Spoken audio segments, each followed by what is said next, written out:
So, praise the Lord for gathering us today. Kiitos Herralle, että on koonnut meidät tänään tänne. So, I have been here in this church since November 2024. On ollut tässä kirkossa noin marraskuusta 2024. Yes, and we are so blessed to be in this church, me and my family. Me ollaan niin siunattuja, kun saadaan olla tässä seurakunnassa, minä ja perheeni. So I have been serving the Lord for almost 23 years. Mä oon palvellut Herraa melkein 23 vuotta. I started serving Him when I was 13 years old. Aloitin Herran palvelemisen, kun olin 13-vuotias. And it has been my desire to serve the Lord through playing the guitar and singing music to Him. Ja se on ollut mun ilo palvella Herraa soittamalla kitaraa ja laulamalla hänelle. And it gives joy to my heart. Ja se antaa ilon mun sydämeen. So at the moment I'm very nervous. Joten tällä hetkellä mä oon tosi hermostunut. And it's because it's really a very important thing that you know what you are talking about when you share the word of God. Ja se on sen takia, kun se on tosi tärkeä juttu, että tiedetään mitä puhutaan, kun puhutaan Herran sanasta. So now I will be sharing with you my knowledge about the Bible. Joten nyt jaan tietoani Raamatusta. So we will learn today what is the Bible, Ja tänään opitaan, mikä on Raamattu. and as for background, I have this Reformed doctrine. Ja taustana mulla on reformoitu oppi. So this is the basis of what I am going to share with you today. Joo, ja se on perustana, mitä mä jaan tänään. Ja tämä reformoitu oppi on ehkä näin suomalaisittain helpompi ymmärtää, että koska meillä on luterilainen kirkko täällä Suomessa, niin me ollaan reformoituja. Eli se silloin kun Martti Luther alkoi taistelemaan katolilaista kirkkoa ja heidän oppia vastaan, niin me ollaan samassa opissa luterilaisen kirkon ja näiden vapaiden suuntien kautta kuin hän puhui justiinsa tästä reformoidusta opista. So how well do we know how to use our Bibles? Miten me tiedetään, että miten me voidaan käyttää Raamattua? How do we treat and study our Bibles at home? Miten me käytetään ja opiskellaan Raamattua kotona? Today we will learn more about our Bible Tänään opitaan lisää Raamatusta in a Reformed theological perspective. ja reformoidusta teologisesta näkökulmasta. We will learn about the Old and New Testament, Opitaan Vanhasta ja Uudesta testamentista. the sola scriptura, Sola scriptura eli vain Raamattu, vain sana. books of the Bible and their authors, Mitä kirjoja on Raamatussa ja ketkä ne on kirjoittanut. and the omitted 7 books. Ja sitten ne pois jätetyt apokryfiset kirjat. So, according to Reformed theology, the Bible is the inspired, infallible, inerrant, and authoritative Word of God, serving as the final rule for Christian faith and life. Ja reformoidun teologian mukaan Raamattu on Jumalan inspiroima, erehtymätön ja auktoriteetti Jumalan sanaan. Ja se palvelee meitä viimeisenä sanana kristittyä elämää. Rather than viewing it merely as a collection of historical or moral stories, Reformed theology understands the Bible through specific foundational doctrines that emphasize God's absolute sovereignty and His grace. Ja sen sijaan, että nähtäisiin Raamattu historiallisina kirjoina ja semmoisena kirjastona, mikä on siellä Raamatun sisällä, reformoitu teologia. Can you turn it back? Sorry, Kuya. Yes. Reformoitu teologia ymmärtää Raamatun tietynlaisen reformoidun doktriinin kautta, että siinä tarkastellaan Jumalan sanaa absoluuttisena voimankäyttäjänä ja hänen armoaan. So,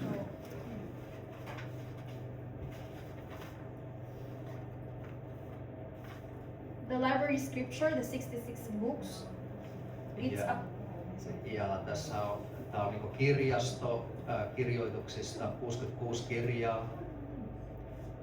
so now we will realize that we have a library at home Ja me tämän kautta voidaan ymmärtää, että Raamatussa meillä on kirjasto kotona. because this Bible has 66 books. Koska tässä Raamatussa on 66 kirjaa sisällä.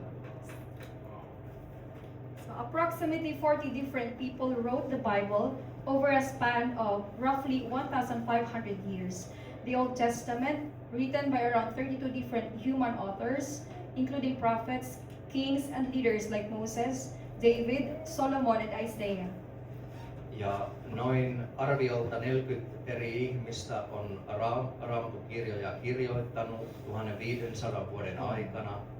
Ja Vanha testamentti, se on kirjoitettu noin 32 ihmisen kautta ja siihen kuuluu profeettoja, kuninkaita ja johtajia kuten Mooses, David, Salomon ja Jesaja. The New Testament is written by 8 distinct human authors, including Matthew, Mark, Luke, John, Paul, Peter, James, and Jude. Ja Uusi testamentti, sen on kirjoittanut noin 8 eri ihmistä, mukaan lukien Matteus, Markus, Luukas, Johannes, Paavali, Pietari, James ja Judas.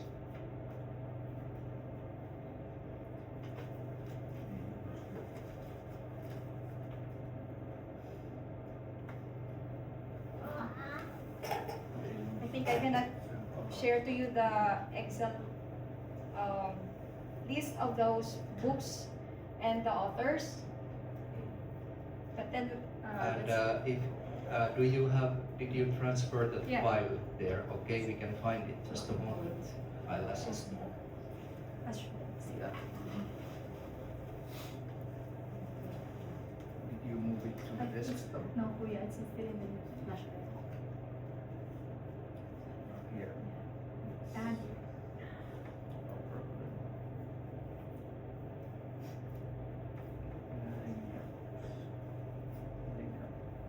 Zoomataan.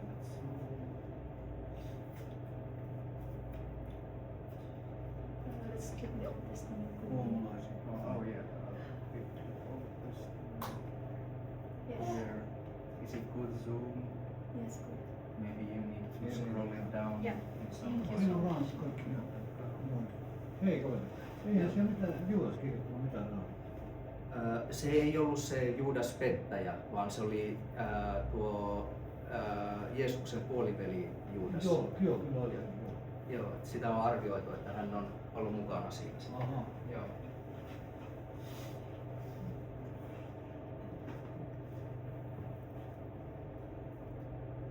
Siinä menee helposti aina No, tuo menee sama vaan. nimi, niin vaikka eri ihmisistä puhutaan sitten. Joo.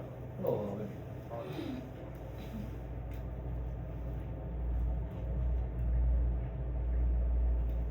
So these are the books in Finnish and English, and on the third column it's the author. Ja tässä ensimmäisessä rivissä, tässä vasemmalla, niin siinä näkyy suomen kielellä, mikä on tuo Raamatukirjan nimi.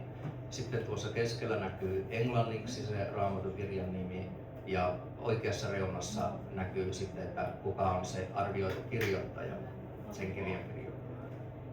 So I think if you want a copy of this, I can give it to you. Ja jos haluatte myöhemmin kopion tästä, niin se onnistuu.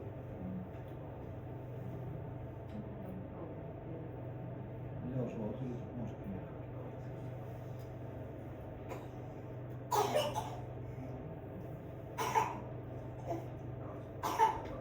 So let's continue. The Old Testament has 39 books.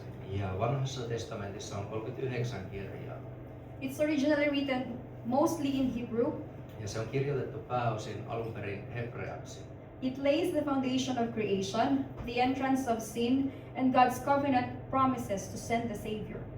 Se kertoo meille pohjan luomisesta, synnin tulemisesta ja Jumalan testamentista tai sitoumuksesta niihin, mitä hän lupasi, että pelastaja tulee, eli Jeesus. So the Old Testament books can be grouped, or these are the sections for the Old Testament. Ja tässä on vanhan testamentin kirjoja ryhmitetty. So the first section is the Law, which also called Pentateuch or Torah. These are 5 books of Moses. The books Genesis, Exodus, Leviticus, Numbers, and Deuteronomy.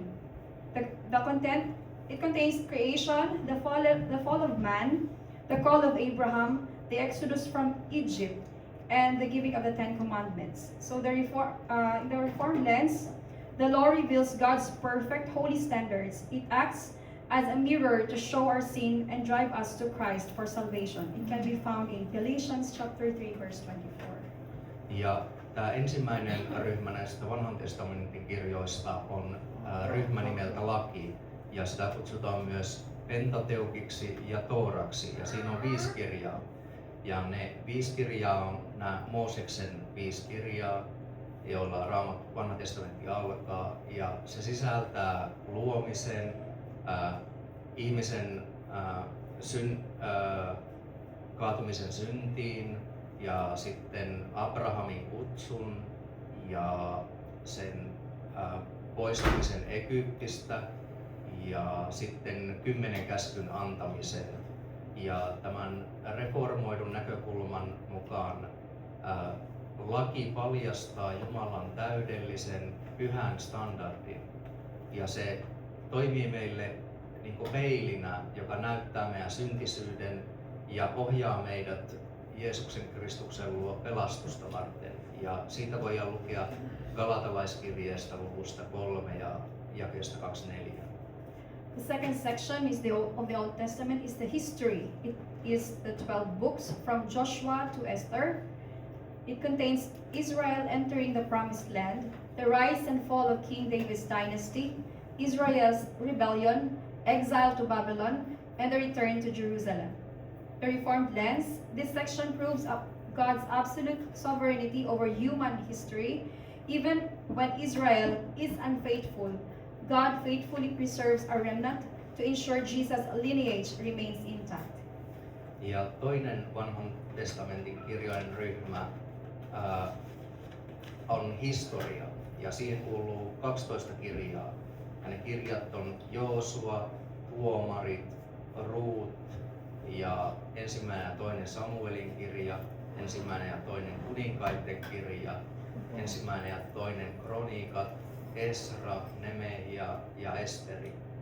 Ja niissä on sisältönä Israelin pääsy luvattuun maahan ja sitten nousu ja kaatuminen kuningas Daavidin valtakunnasta ja Israelin kapina ja sitten karkotus Babyloniin ja paluu Jerusalemiin. Ja reformoidun teologian mukaan tämä ryhmä kirjoja todistaa Jumalan absoluuttisen hallinnan ihmisten historiaan liittyen.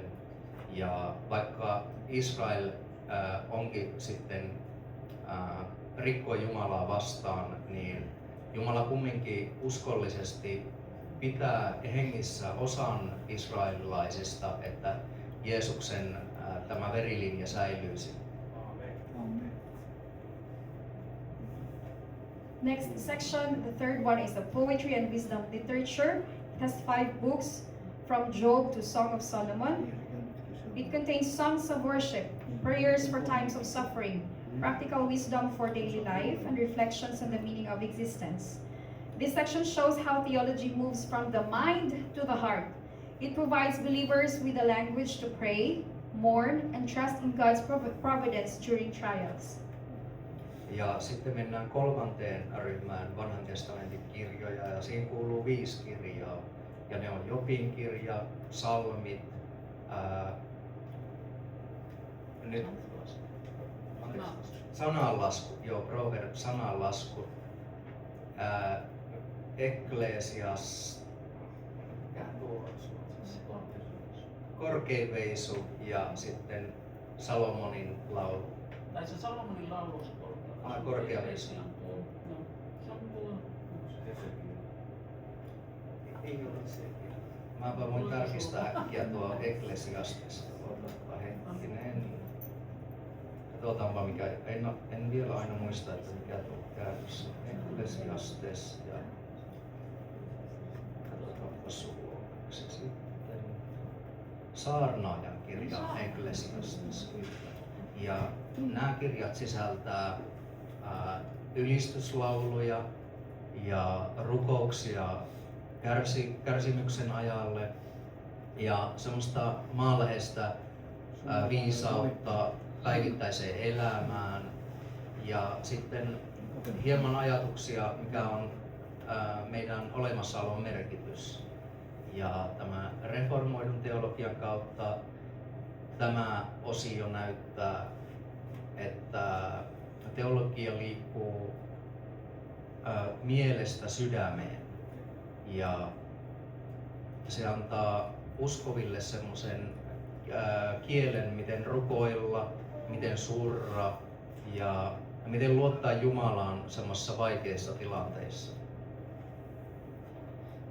The fourth one is the major prophets.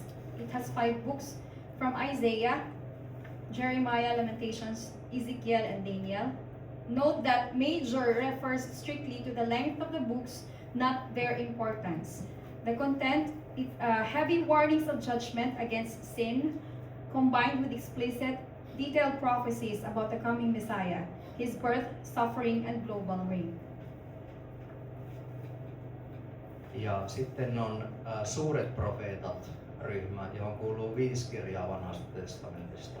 Ja ne on Jesaja, Jeremia ja katsotaanpa mikä se on. Valitusvirret ja Hesekiel ja Daniel. Ja kun puhutaan suurista profeetoista, niin tässä ei puhuta, että ne profeetat itsessään olisi ollut erityisen suuria, vaan se kertoo vaan, että ne oli pituudeltaan pitempiä nuo suurien profeettojen kirjat. Ei tarkoita, että ne olisi jotenkin tärkeämpiä. Ja siellä sisällössä on vahva varoitus siitä tuomiosta syntiä kohtaan. Ja sitten on profesioita tulevasta Messiaasta, hänen syntymästään, kärsimyksestä ja sitten hänen vallastaan maailman yllä. And the last section is the minor prophets, which includes 12 books: Hosea, Joel, Amos, Obadiah, Jonah, Micah, Nahum, Habakkuk, Zephaniah, Haggai, Zechariah, Malachi.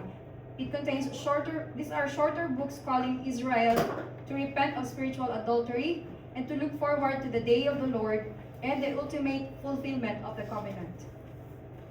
Ja sitten on pienemmät profeetat ja siihen kuuluu 12 kirjaa ja ne on Hosea, sitten katsotaanpa, onko se vain Joelin kirja, sitten on Aamoksen kirja, Obadian kirja, Joonan kirja, Miikan kirja, Nahumin kirja, Habakukin kirja, Sefanian kirja, Hakkain kirja, Sakarian kirja ja Malakian kirja. Ja ne on lyhyempiä kirjoja, jossa Jumala kutsuu Israelia katumaan syntejään ja sitten katsomaan eteenpäin Jumalan päivään tai Herran päivään ja siitä, miten Jumala täyttää sitten tämän liiton. So next, the 27 books of the New Testament, which is originally written in Greek. It records the arrival of the promised Savior, the birth of the Christian church, and the final theological explanations of grace.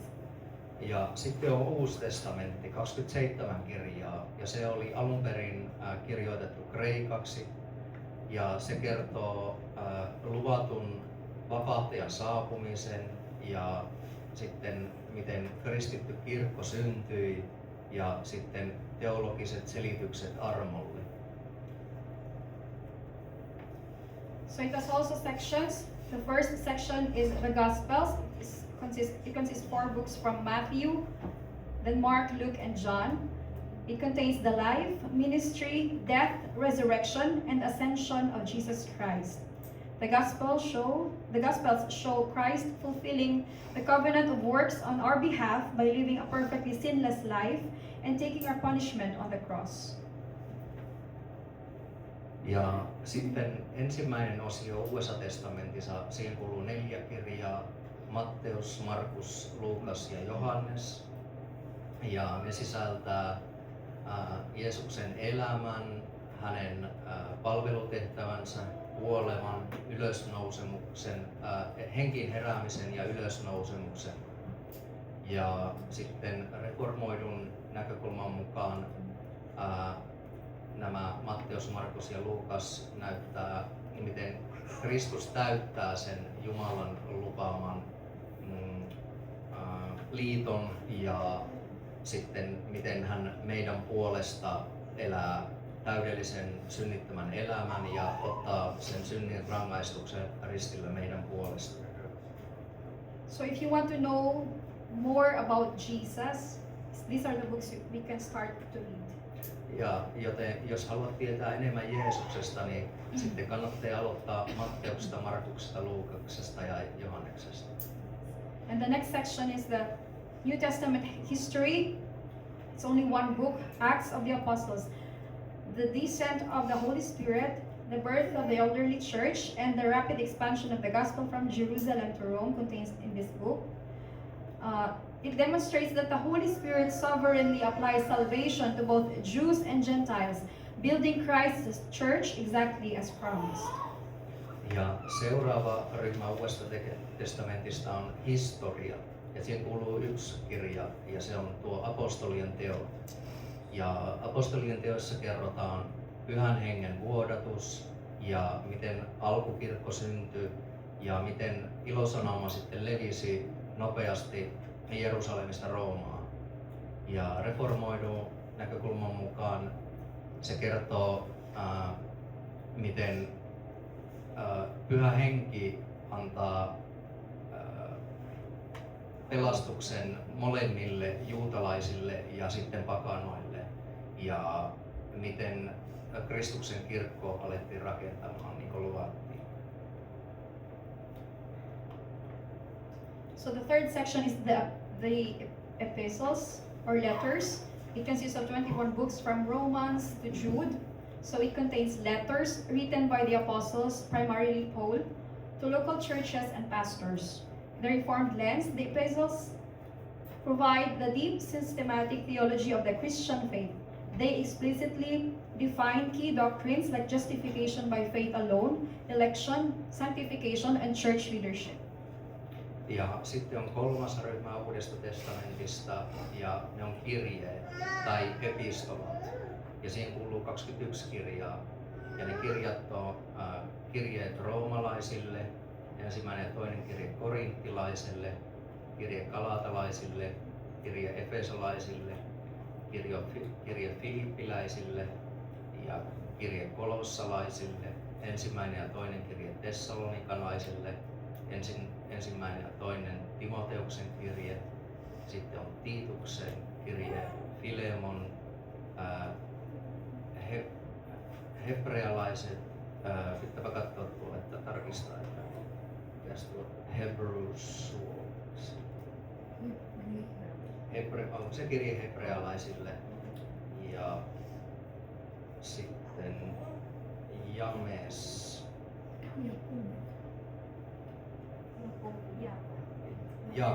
Jaakobin kirje ja sitten ensimmäinen ja toinen Pietarin kirje ja ensimmäinen ja kolmas, olisiko tarkoitus olla toinen Johannes Johanneksen kirje ja Juudaksen kirje.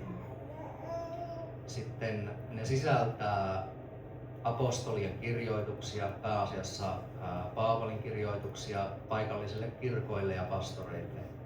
Ja reformoidun näkökulman mukaan nämä kirjeet tai epistolat antaa meille syvän systemaattisen teologian kristitystä uskosta.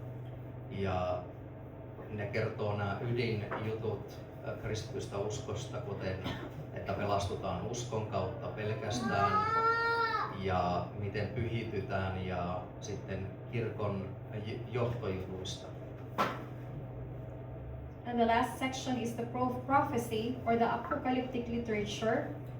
It's only one book and it's the Revelation or the Apocalypse. A highly symbolic vision given to the Apostle John regarding the spiritual warfare behind history, the final judgment, and the return of Christ. In the Reformed lens, it is the ultimate book of comfort. It guarantees that Christ is currently reigning as king, that he will completely defeat sin and Satan, and that God's elect will dwell with him forever in a new creation. Ja sitten neljäs ja viimeinen ryhmä on apokalyptinen kirjallisuus, ja siihen kuuluu vain yksi kirja, joka on ilmestyskirja. Ja ilmestyskirjassa annetaan vertauskuvina apostoli Johanneksen kertomana, minkälainen on hengellinen sodankäynti tässä historian aikana ja viimeinen tuomio ja sitten Jeesuksen paluu. Ja reformoidun näkökulman mukaan se on semmoinen lohduttava kirja. Se takaa meille, että Jeesus on edelleenkin kuninkaiden kuningas ja hallitsee ja hän täydellisesti voittaa synnin ja saatanan ja Jumalan voima on hänessä iankaikkisesti ja tulee uusi luomus.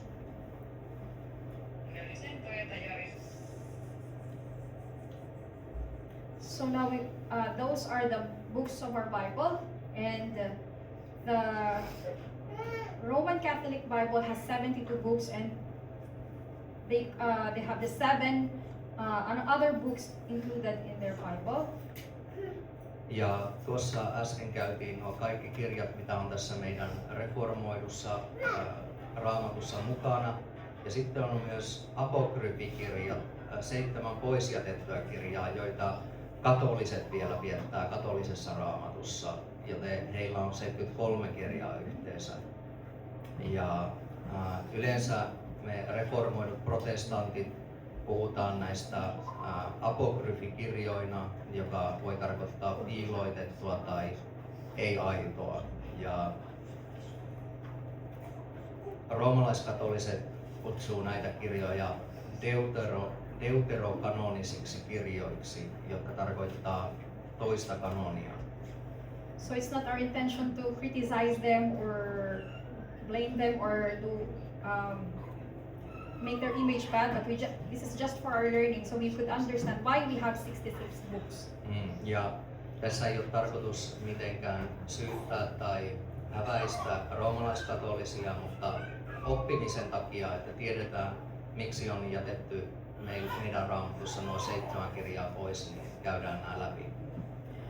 So the 7 omitted books are Tobit, a narrative about a righteous Israelite blind man healed by an angel; Judith, a heroic story of a Jewish widow who saves her city by assassinating a foreign general; Wisdom, or Wisdom of Solomon, a book of philosophical and theological poetry; Sirach, Ecclesiasticus, a book of practical wisdom and ethics similar to Proverbs; Baruch, a prophetic letter written by the scribe of the prophet Jeremiah; First Maccabees, a historical account of the Jewish revolt against Greek oppression; Second Maccabees, a secondary theological retelling of the same Maccabean revolt.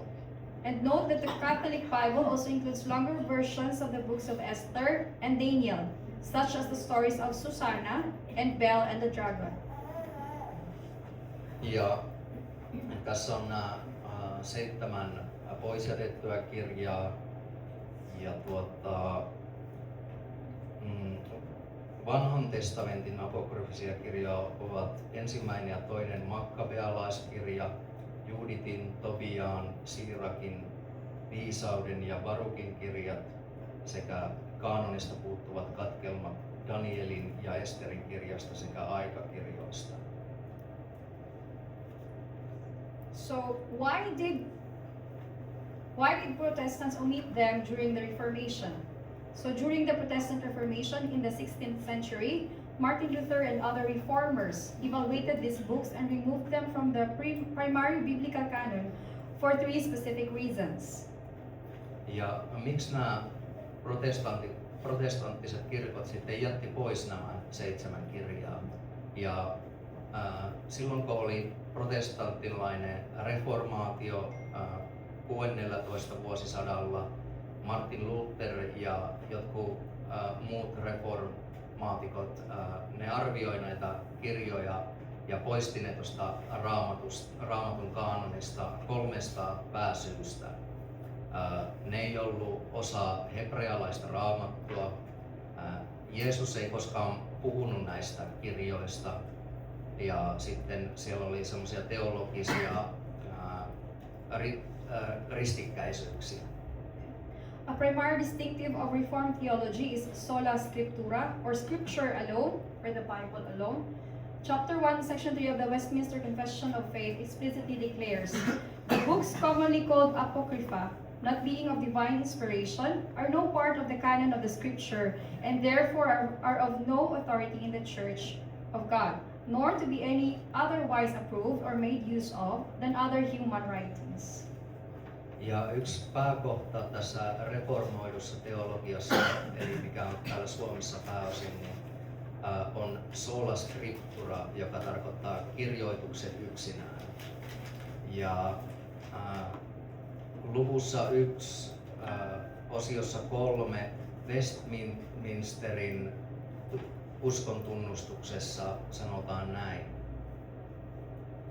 Kirjat, joita kutsutaan apokryfikirjoiksi, eivät ole jumalallista inspiraatiota,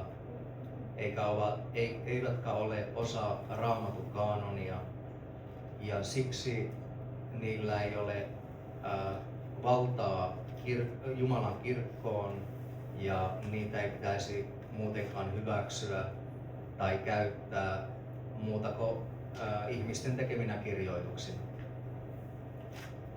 So it's Marika mentioned last time that we can read it as a basis for history if you want to learn more about the history.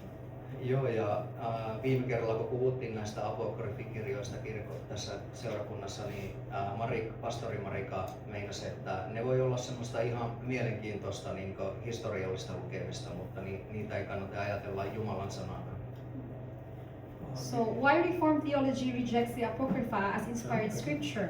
So as taught by theologians like R.C. Sproul and Sinclair Ferguson, these books lack the hallmarks of divine inspiration for 3 definitive reasons. Ja miksi reformoitu teologia hylkää sitten nämä apokryfikirjat Jumalan sanana? Ja kuten teologit R.C. Sproul ja Sinclair Ferguson sanoo tai opettaa, näistä apokryfikirjoista puuttuu semmoiset ytimet jumalallisesta inspiraatiosta 3 syystä. So the 3 reasons why Reformed theology rejects the Apocrypha as inspired scripture are as follows. Ja tässä on 3 syytä, miksi reformoitu teologia hylkää nämä apokryfikirjat Jumalan inspiroimana tekstinä. So first one is the Apocrypha is written during the silent years. These books were written between roughly 250 BC and 50 BC, long after the Old Testament canon was closed. As the Gospel Coalition outlines, the ancient Jewish community openly recognized that the Holy Spirit had departed from Israel and that direct prophecy had ceased after Malachi. The author of 1 Maccabees explicitly laments the absence of prophets in his own day. It's found in 1 Maccabees chapter 9, verse 27. Ja ensimmäinen syy on, että nämä apokryfikirjat kirjoitettiin hiljaisina vuosina. koska nämä kirjat kirjoitettiin suurin piirtein 250 vuotta ennen Kristuksen syntymää ja 50 vuotta ennen Kristuksen syntymää sillä välillä. Paljon sen jälkeen, kun Vanhan testamentin kaanoni oli jo päätetty ja suljettu. Ja sitten kuten Ilosanoma-ryhmä tai yhteenliittymä alleviivaa, muinainen juutalainen yhteisö avoimesti sanoi, että tuo Pyhä Henki oli jo lähtenyt Israelista ja suora profeesia oli loppunut Malakian jälkeen. Ja se Pyhä Henki oli lähtenyt Israelista ja sen ensimmäisen makkabealaisten kirjoittajan sanoi, että profeettojen puute oli läsnä hänen omana päivänään, ja se löytyi sieltä ensimmäinen makkabealaiskirja luku 9 ja 27. It is also rejected by Jesus and the apostles. The New Testament contains hundreds of quotations from the Old Testament, explicitly validating the Hebrew canon. However, Jesus and the apostles never once quote from any of the apocryphal books as divinely authoritative. Ja nämä kirjat oli Jeesuksen ja apostolien hylkäämät. Ja Uudessa testamentissa on satoja lainauksia Vanhasta testamentista, erityisesti liittyen hebrealaiskaanoniin. Mutta kuitenkin Jeesus ja apostolit ei lainannut näitä apokryfikirjoja kertaakaan. Theological inconsistencies. Scripture cannot contradict itself. The Apocrypha contains historical errors and promotes doctrines that directly undermine the gospel of grace. One example is Tobit chapter 12 verse 9 claims that almsgiving saves from death and purges away every sin, which directly opposes justification by faith alone. Ja sitten näissä apokryfikirjoissa on teologisia ristiriitaisuuksia. Eli Raamattu ei voi olla ristiriidassa itsensä kanssa. Ja apokryfikirjoissa on historiallisia virheitä ja se kertoo opeista, jotka ottaa valtaa armosta pelastumiseen pois siitä armosta. Ja esimerkiksi tuossa apokryfikirjassa Tobit luku 12 ja 9 väittää, että almujen antaminen pelastaa kuolemalta ja poistaa kaikki synnit, mikä on täysin vastaan sitä, että me pelastutaan uskosta Jeesukseen. Ja tässä on toinen esimerkki, toinen makkabealaiskirja, luku 12, jakeet 43-45. Ja tämä kannustaa tekemään rahallisia uhreja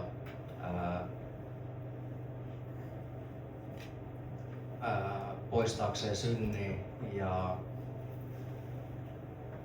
se liittyy siihen, miten tuossa katolilaisessa kirkossa on tuo oppi tuosta purgatorysta, eli se oli tuo suomeksi. Se oli taas tarkistaa.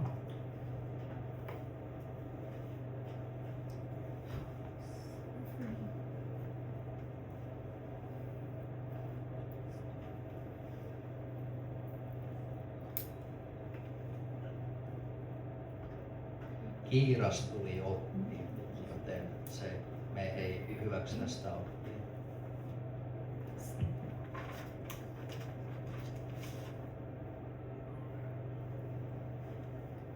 So theologians point, to 2 Timothy chapter 3 verse 16.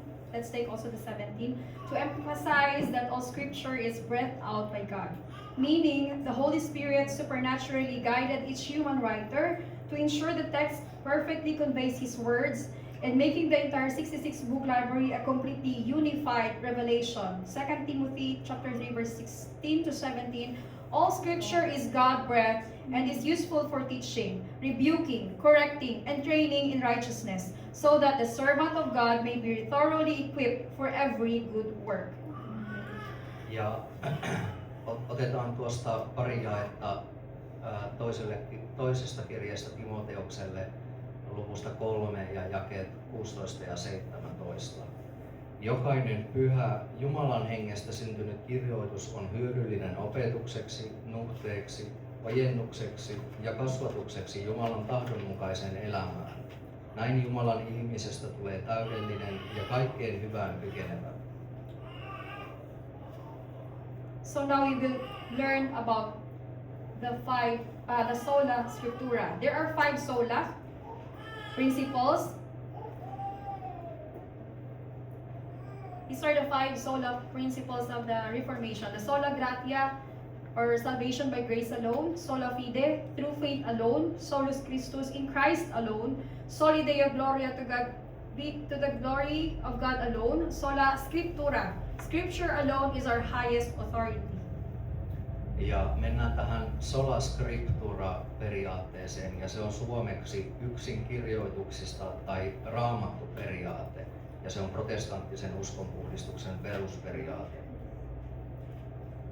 Ja mä voisin käydä nuo läpi, eli tuossa ykkönen on sola gratia, ja se on ylin auktoriteetti. Vain raamatun katsotaan olevan erehtymätön, ja sitten katsotaan sola. No ei mennä nyt noita läpi, mutta jatketaan niistä vähän myöhemmin.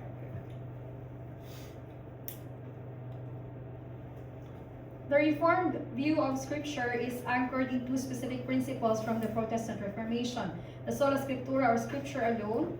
The Bible is the sole, infallible source of divine revelation and the ultimate authority over the church, tradition, and human reason. Tota Scriptura, or all of Scripture, the entire Bible, both Old and New Testaments, is unified, equally authoritative, and necessary for understanding God's plan. Ja tämä 5 kohtaa tästä sola scripturasta, 5 pääperiaatetta, ja se on tämä reformoitu uskonpuhdistus, eli reformoitu tarkoittaa uskonpuhdistusta, ja tämä uskonpuhdistuksen näkökulma Raamatusta on ankkuroitu näihin pariin seuraavaksi tulevaan protestanttiseen periaatteeseen. Ja sola scriptura, joka tarkoittaa yksin kirjoituksista. Raamattu on ainoa erehtymätön lähde ja jumalallinen ilmestys ja semmoinen ylin auktoriteetti kirkon yllä ja tradition yllä, kulttuurin yllä, ja se on myös ylempi kuin meidän ihmisten semmoinen oma järki. Ja sitten on tota scriptura, all of scripture,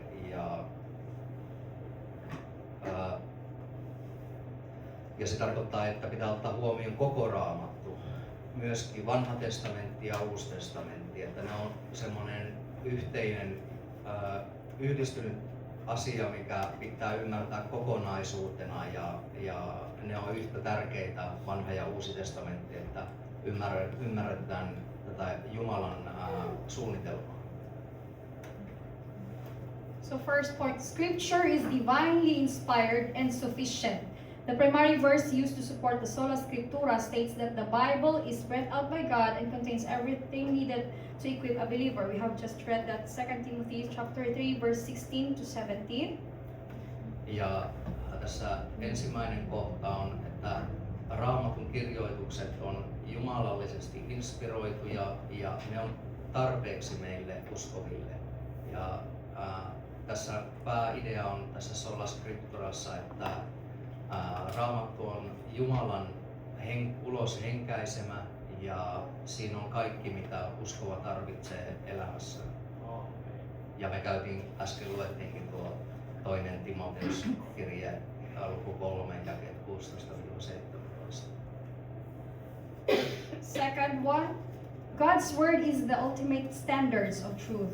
These verses establish that God's written words are pure, unbreakable, and serve as the baseline for testing all reality. So it's found in Psalm 119 verse 105, John 17:17, John 10:35, and Proverbs 30 verses 5-6. Ja toinen kohta on, Jumalan sana on ylin standardi totuudelle. Ja Jumalan sanat on totta, ne on puhtaita, rikkomattomia ja antaa meille pohjan kaiken, kun mietitään, että mikä on totta ja mikä ei ole totta. Ja, tähän kohtaan löytyy sitten lähteet Raamatusta psalmeista 119 ja 105 ja Johanneksen luvusta 17 ja 17, Johanneksen luvusta 10 ja 35 ja sitten mikäs tuo proverb olikaan tuo sananlaskuista luku 30 ja jakeet 5-6. So we have to provide scripture text in everything that we present here because people will question you. Where did you get that thought? Where did you get that point? Joo, ja meidän on tärkeää ymmärtää Raamattua ja tietää mitä Raamattu sanoo, koska sitten kun me kerrotaan meidän mielipiteitä tai ei mielipiteitä, mutta että tämä on totuus, niin ihmiset sitten kysyy, että no mistä sä tiedät, että tämä on totuus, ja silloin meidän tarvitsisi tietää, että Raamatussa täällä ja täällä kerrotaan. So it is important that we point them back to the Bible. So this is what the Bible said. This is not just my words, but this is what the Bible said. Joten se on tärkeää, että tunnetaan Raamattu, koska silloin kun ihmiset kyseenalaistaa meitä, niin me voidaan sanoa, että tämä ei ole nyt vaan mun mielipide, vaan Raamatussa lukee näin ja se on Jumalan ilmoitus. So another point under sola scriptura, human tradition must bow down to scripture. Jesus and the apostles frequently warned against elevating religious traditions, councils, or human leaders to the same level of authority as written scripture. These verses are supporting verses. We can find it in Mark chapter 7 verse 7-9 and 13, Colossians chapter 2 verse 8, 1 Corinthians 4 verse 6. Ja sitten kolmas kohta on, että meidän ihmisten tapojen täytyy kumartaa Raamatussa olevalle Jumalan sanalle. Eli meidän omat tavat ei saa mennä sen yli ja ristiin sen kanssa, mitä Jumala ilmoittaa Raamatussa. Ja Jeesus ja apostolit usein varoitti, että oli tommosia uskonnollisia tapoja ja ihmisjohtajat, ne halus sitä samaa auktoriteettia, mikä Jumalan sanalla on. Ja tätä tukevia kohtia löytyy Markus luku 7, jakeet 7-9 ja 13 ja sitten kirje Kolossalaisille luku 2 ja 8 ja ensimmäinen kirje Korintilaisille luku 4 ja 6. So is there still anyone believing in zodiac signs? Että vieläkö joku uskoo horoskooppeihin? So should zodiac signs be over the Bible and lead our lives? Onko teidän mielestä horoskooppimerkit Raamatun yläpuolella ja enemmän totta kuin Raamattu? Of course no. Ei tietenkään. So the Bible is above everything. Joten Raamattu on kaiken muun yläpuolella. Näin on.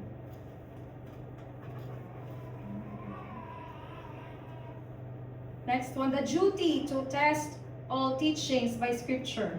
The Bible commends believers who do not blindly accept the teachings of church leaders, even apostles like Paul, but instead cross-reference those teachings with the Scripture. Found in Acts 17:11, Galatians chapter 1 verse 8. Ja meidän uskovien tehtävä on testata kaikki opetus Raamatun kautta. Eli kun on erilaisia johtajia kirkossa ja erilaisia saarnaajia ja netissä on paljon saarnaajia, niin Meidän pitäisi tietää, mitä Raamattu sanoo, että me ei mennä harhaan. Että aina testataan se, mitä me kuullaan, että onko tämä nyt johdonmukaista Raamatun sanan kanssa. So when we go to church and listen to the Word of God, Ja kun mennään kirkkoon ja kuunnellaan Jumalan sanaa, it's not that we don't trust what the preacher is saying, kyse ei ole siitä, että ei luotettaisi siihen, joka saarnaa, but we have to do our own study or cross-referencing, maybe at home, mutta meidän tehtävä on kumminkin verrata sitä sanomaa siihen, mitä Raamatussa sanotaan, vaikka sitten kotona sen saarnan jälkeen. so we will not be misled by wrong or false teachings. Sillä, että meitä ei sitten johdettaisi harhaan väärillä opetuksilla. So this is the 5 solas again. Ja tässä on nämä 5 kohtaa tästä sola scripturasta. Next, those are the things that we need to learn about the sola scriptura. And next about our Bible is it is a dual inspiration. So the Bible is simultaneously the work of human writers, and the perfect word of God. Joten tässä on tämmöinen kaksinaisinspiraatio seuraavana aiheena, koska Raamattu on samaan aikaan ihmisten kirjoittama, mutta sitten täydellinen Jumalan sana. Inerrancy, or the truth of Scripture, the Bible is completely true and contains no errors or mistakes of any kind. So total truthfulness, everything Bible asserts to be true is actually true. This includes not just its spiritual and theological teachings, but also its historical, geographical, and scientific details. The original manuscripts, or the autographs, the claim of inerrancy applies strictly to the original documents. Ja Raamattu on täysin erehtymätön. Eli kirjoitukset Raamatussa on täysin totta. Ja niissä ei ole minkäänlaisia virheitä. Ja me uskotaan, että se on täysin totta. Ja kaikki mitä Raamattu sisältää, se on totta. Ja tämä ei pelkästään sisällä hengellisiä ja teologisia opetuksia, mutta myöskin sisältää, että on totta ne historialliset ja maantieteelliset ja tieteelliset yksityiskohdat. Ja se perustuu alkuperäisiin kirjoituksiin ja pelkästään siihen, että ne on myös ne alkuperäiset kirjoitukset, mistä on koottu Raamattu, niin ne on erehtymättömiä. So next one, the Bible is a covenantal unity, or the organic whole. It's a one continuous story. The Bible is a single unfolding rescue plan, not a collection of random stories. And the seed and the tree. The Old Testament is the plan hidden in promises and symbols. The New Testament is the plan fully revealed in Jesus Christ. Can you turn the I'm sorry, page? Kuya. No problem.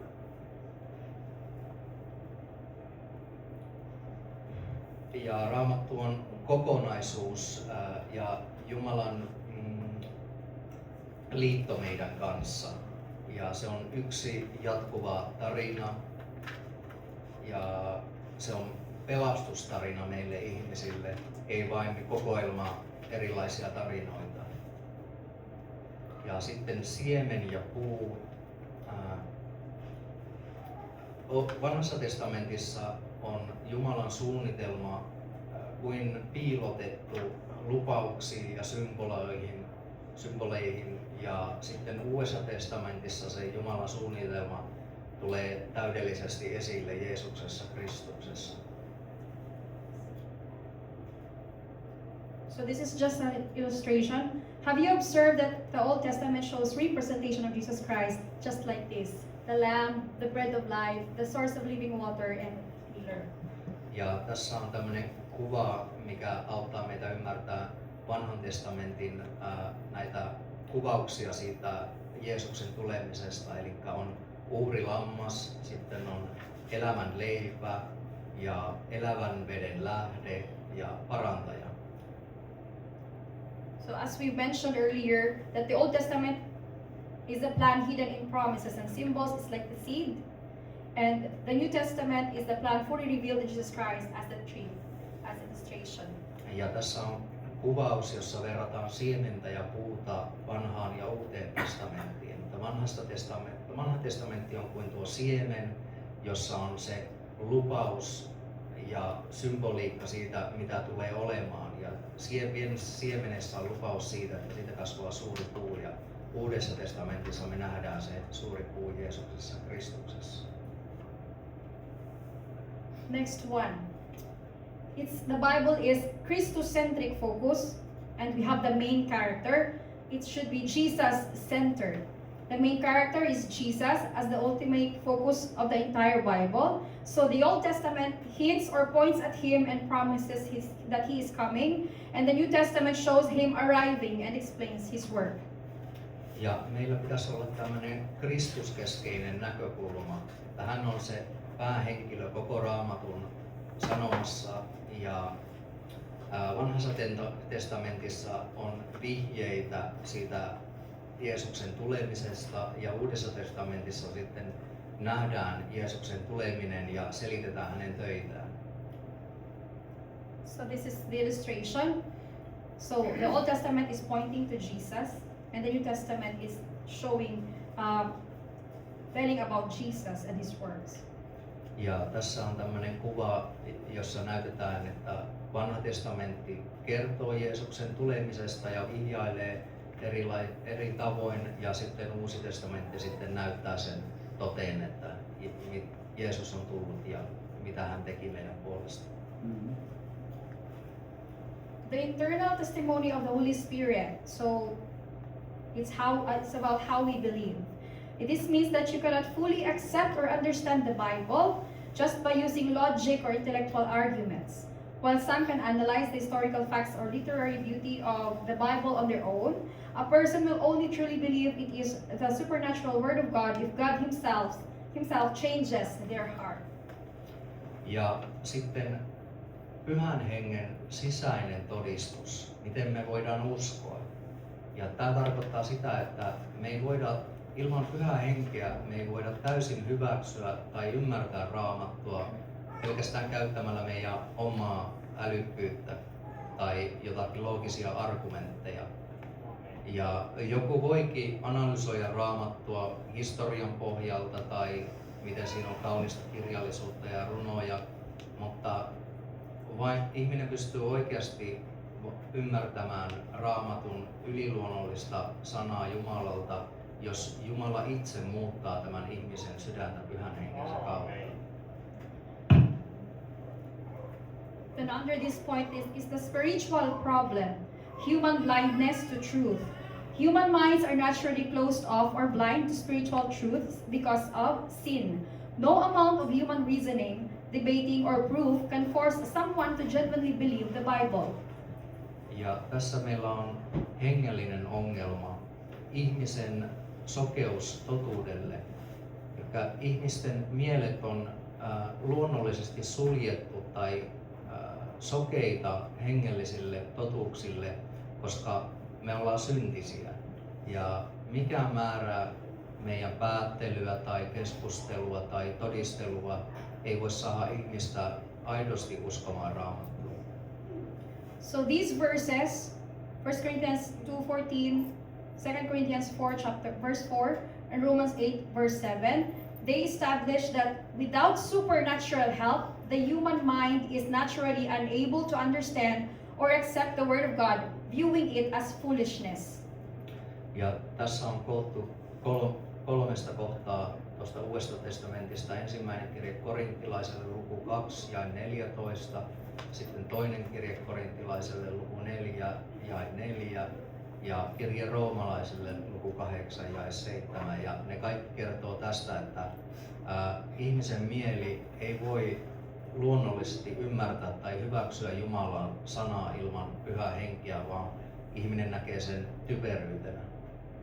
So if you share Jesus and His Word to your friend, family members, or colleagues, Joten jos sä vaikka kerrot Jumalan sanaa sun perheille tai kollegoille tai kavereille, do not feel bad or embarrassed. Just let the Holy Spirit work out. älä tunne semmoista huonoa mieltä siitä, jos ei pysty hyväksymään sitä Jumalan sanaa, koska meidän täytyy rukoilla ja antaa Pyhän Hengen toimia heidän sydämessään. The Holy Spirit, another point is the Holy Spirit's work, flipping the spiritual light switch. So the Holy Spirit works directly inside a person's heart and mind. He acts like a spiritual light switch, opening their eyes to see the truth. Ja Pyhän Hengen työ, se on vähän niin kuin Pyhä Henki laittaa semmoisen hengellisen valon päälle meidän sisällä. Ja se vaikuttaa suoraan ihmisen sydämessä ja mielessä. Ja Pyhä Henki vaikuttaa niin kuin se laittaisi jostakin katkaisijasta valot päälle siellä meidän sisällä, että me voidaan nähdä totuus. So these passages, 1 Corinthians chapter 2, verse 10 and 12, Acts 16:14, Luke 24:45, and Matthew 16, verse 16 to 17, they show that God must directly intervene to open a person's heart, mind, and eyes so they can comprehend and believe the truth. Ja tässä on taas koottu jakeita Uudesta testamentista, jossa kerrotaan, että Jumalan täytyy suoraan vaikuttaa ihmisen sydämeen, mieleen ja silmiin, että hän voisi ymmärtää ja uskoa Raamattua. So the result, recognizing the voice of God. When the Holy Spirit does this, a person doesn't just see words on a page anymore. They instantly recognize the Bible as the real, comforting voice of God speaking directly to them. Much like a child naturally recognizes the voice of their parent without needing a scientific test to prove it. Ja Pyhän Hengen työstä seuraa tämä, että ihminen tunnistaa Jumalan äänen. Ja kun Pyhä Henki tekee tämä ihmiselle, ihminen ei enää näe pelkästään sanoja jossakin kirjassa, vaan hän tunnistaa, että Raamattu on totta ja lohduttava Jumalan sana suoraan meille. Jumala puhuu meille sen kautta. Vähän niin kuin lapsi luonnollisesti tunnistaa heidän vanhempansa äänen ja siihen ei tarvita mitään tieteellisiä testejä, että se on totta. So these references from chapter 10 verse 4 and 27, 1 John 2, 20 and 27, Romans 8:16, and the 1 Thessalonians 1 verse 5, they illustrate the childlike immediate recognition of God's voice and the deep eternal assurance that the Holy Spirit provides to a believer. Ja tässä alla on taas koottu näitä jakeita, Johannes luku 10, jae 4 ja 27 ja ensimmäinen Johanneksen kirje luku 2, jake 20 ja 27 ja kirje roomalaisille luku 8 ja jae 16 ja sitten ensimmäinen kirje tessalonikalaisille luku 1 ja jae 5. Ja nämä kohdat kertoo siitä, että me saadaan Pyhän Hengen kautta semmoinen lapsen kaltainen välitön huomaaminen, että mikä on Jumalan ääni ja miten me voidaan saada siitä semmoista vakuuttavuutta tai se on vakuuttavaa meille ja Pyhä Henki auttaa meitä, että me voidaan uskoa siihen Jumalan ääneen. So our job as believers, we share Jesus, tell them about salvation, and let the Holy Spirit do the work. Joten uskovina meidän työ on kertoa Jeesuksesta ja miten hän pelastaa meidät ja sitten me annetaan Pyhän Hengen tehdä työnsä ihmisten sydämessä. So we're almost done, and I'm giving you tips on where to start reading the Bible. So Ja kohta ollaankin lopussa. Tämä on ollut pitkä, mutta tässä on vielä vähän niin kuin, vinkkejä, että mistä voisi alkaa lukemaan Raamattua. So we can start with the Gospel of John to understand who Jesus is, his divinity, and why he came. Ja voidaan aloittaa vaikka Johanneksen evankeliumista, että ymmärretään kuka Jeesus on ja hänen jumalallisuutensa ja että miksi hän tuli. The book of Romans, this is the theological core of Reformed thinking. It systematically explains same justification by faith alone, election, and God's absolute sovereignty.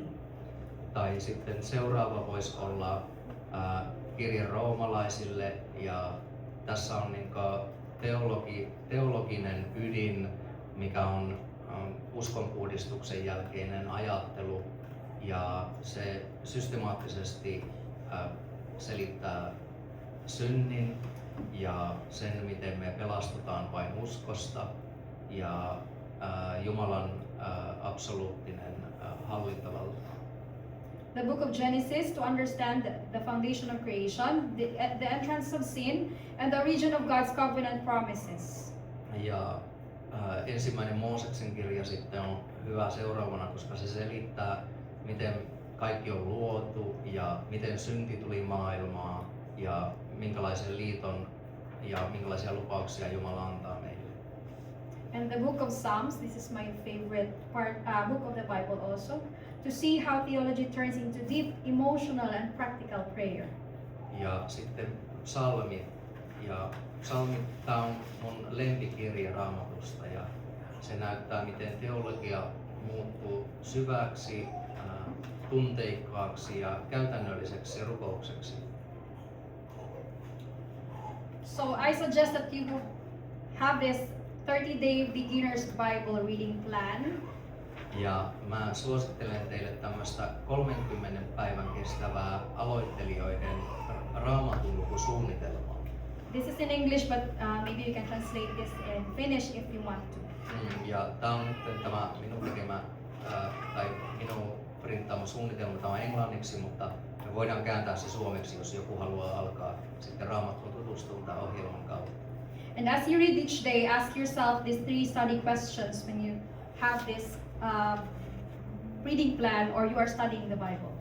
Ja jos sä käyt läpi tämmöistä Raamatun lukuohjelmaa, niin kysy itseltäsi nämä 3 juttua.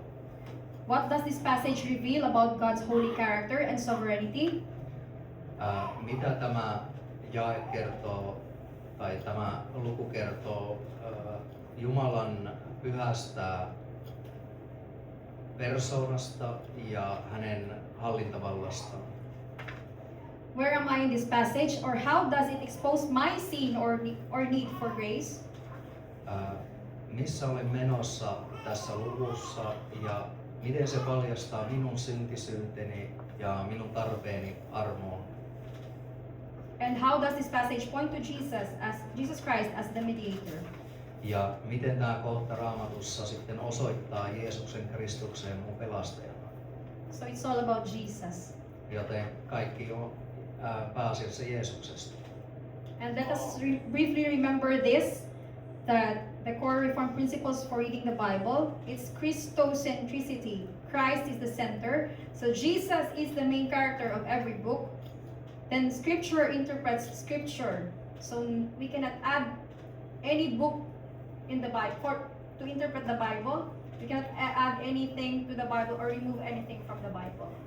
And the distinction between law and gospel, where the law shows us God's perfect standards and reveals our sinfulness and need for a Savior, and the gospel that shows us what Christ has already done to save us, giving comfort and peace. Ja tässä on muutama tämmöinen pääpointti Raamatun lukemiseen, eli pidetään sen lukeminen ja Raamatun ymmärtäminen Kristuskeskeisenä. Eli oli mikä kirja tahansa Raamatussa menossa, niin muistetaan, että Jeesus Kristus on se ykkösjuttu, mihin kaikki johtaa sitten. Ja seuraavana kohtana on, että Raamattu selittää Raamattua, koska joskus on vaikea ymmärtää, että mitä tässä kohtaa Jumala haluaa minulle kertoa, niin sitten kun ymmärtää Raamatun muita kirjoja ja muita kohtia niistä kirjoista, niin sitten voi saada selitystä siihen vaikeaan kohtaan muista kohdista Raamatussa. Ja sitten se, että pystyy ymmärtämään eron lain ja evankeliumin välillä, eli ilosanoman välillä. Ja laki on sitä varten, että se osoittaa meille, kuinka syntisiä me ollaan ja kuinka suuri tarve meillä on Jeesukselle pelastajana.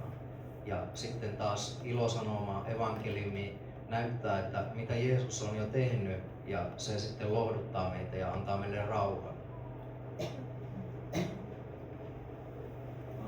Conclusion. 40 writers across 15 centuries created a library with 0 contradictions. Ja Raamattu on kirjasto, jossa ei ole yhtään ristiriitaisuuksia. a unified plot, Ja yhtenäinen tarina and one main focus. ja yksi pääpointti, It's Jesus Christ. Jeesus Kristus. It is a living word Se on elävä sana meant to be trusted and lived out. ja se on tarkoitettu, että me voidaan luottaa siihen ja elää sen mukaan. My challenge to you today Ja mun haaste teille kaikille tänään on, is to stop viewing the Bible as a textbook, että et enää katso Raamattua vain tekstikirjana, to be analyzed, jota analysoidaan, and start reading it ja ala lukea sitä as God's living speech to you. Jumalan elävänä puheena juuri sinulle. Open its pages this week Avaa Raamatun sivut tällä viikolla with a renewed awe. Ihmetyksellä Trust its absolute authority. ja luota hänen täydellisen valtaansa. Rest in its promises of grace.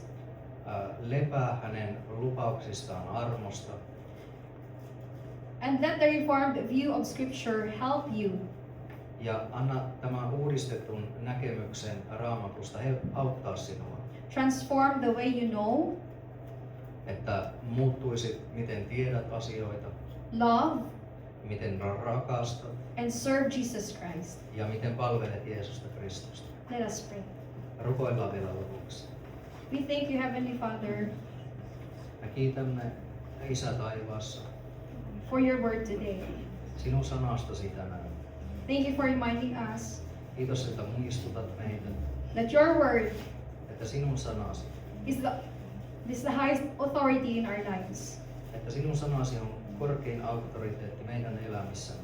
Give us the joy Anna meille iloa and enthusiasm ja into, to learn your word every day. että voisimme oppia sanasi joka päivä. Bless everyone today, O God, Siunaa meitä kaikkia tänä päivänä, and Jumala. we bring back all the glory and praises to your name. Ja me tuodaan kaikki kunnia sinun nimellesi, In Jesus' name, Jeesuksen nimessä. amen. Amen.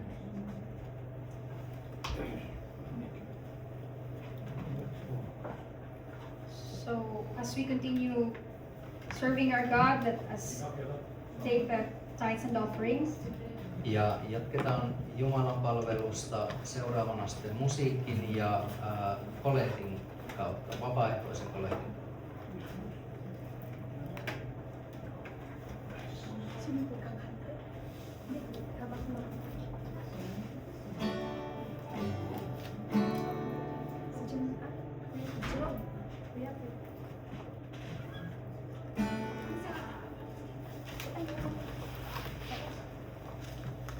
So we have Anna to say something about our tithes and offering. Ja Anna kertoo meille jotain tästä kolehtin keräämisestä. Okay, thank you for the words that reminding us today. Kiitos Jumalan sanasta tänään. I hope we just only know the Bible, but we need to live the word inside it. Ja vaikka tiedettäisikin Raamattua, niin meidän vielä tulee elää sitten Raamatun And now let's continue the tithes and offerings. Ja jatketaan seuraavana kolehtiin. Tithes and offering are not just an obligation, Ja kolehtiin osallistuminen ei ole vaan semmoinen velvollisuus, but they are an acts of worship, mutta se on myös ylistyksen keino. faith and gratitude to God. Ja se on myös uskon ja kiitoksen osoittamista.